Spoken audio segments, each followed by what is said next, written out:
Tatlo na lang ang nalalabing contenders para maging model ng House of Barbie clothing line. Sinong beauty kaya ang mag-uwi ng 100,000 piso? Si Janelle, Angel, o Bev?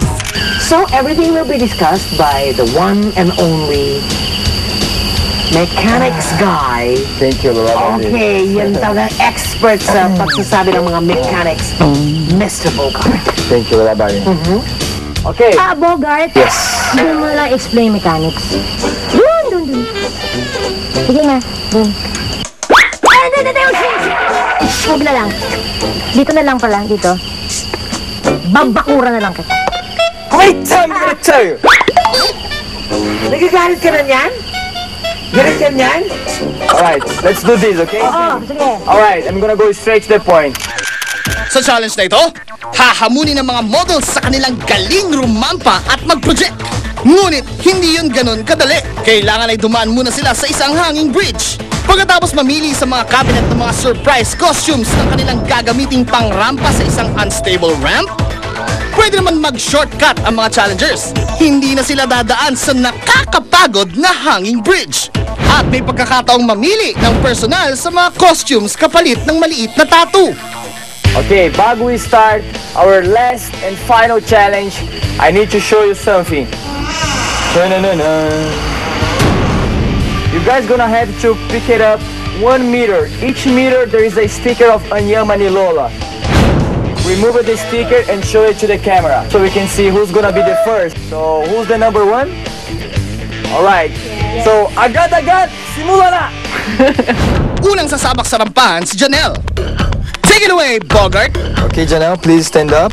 Anong mag-decide ka? Yung option 1 or option 2? Option 1, the bridge. Sigurado ka ba? Sure na sure. Cannot change your mind. If time pressured ng challenge, mag-tattoo ako. But, hindi ako nag-tattoo kasi hindi kailangan. Alright, Janelle, handa ka na ba? Yes, I'm ready! Alright, so, agad na! Simula na! Kahit susulay-sulay sa hanging bridge, poised pa rin siya! Go, Janelle! Tanda ang pagalingan rumampa at pabongga ng projection ang labanan. Hindi ito pabilisan. Don't look down, but you have to look down kasi ang mga steps is making you look down. Kasi diba, I'm still scared of heights. So kahit ganun ang taas, takot pa rin ako. You're in the middle of the bridge. And then we didn't tell, but we have crocodiles in the lake. Joke lang.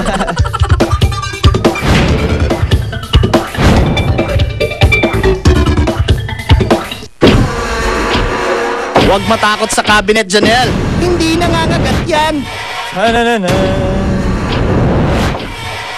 Kaya mo yan, open. Bukas ang pinto. Yes! Showgirl costume ang nakuha ni Janelle. Mapanindigan kaya niya? Sige, bis na! Remember, pag hindi mo type, pwede kang magpa-tattoo para palitan ang iyong costume. Never in my life ako nagsuot ng ganun. Ever. Tapos, like, ng mga feathers, I didn't even know how to, where that goes. And I was just looking at it, trying to figure out ng mga curves where it could possibly hang on my body.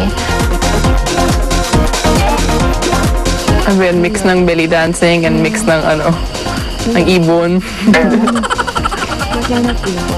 O siya, Janelle! Rampa na! Remember, ala showgirl dapat ang pag-project! Parang mahirapan siya kasi may headpiece pa rin siya.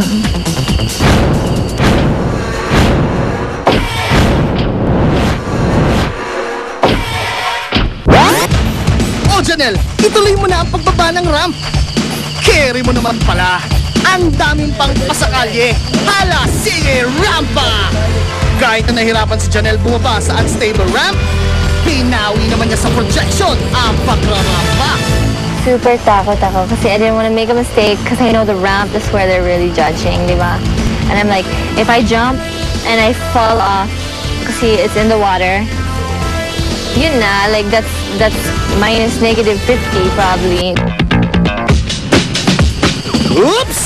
Muntik ka na, Janelle! Sayang naman! Bawas ng beauty points yan para sa ating judge.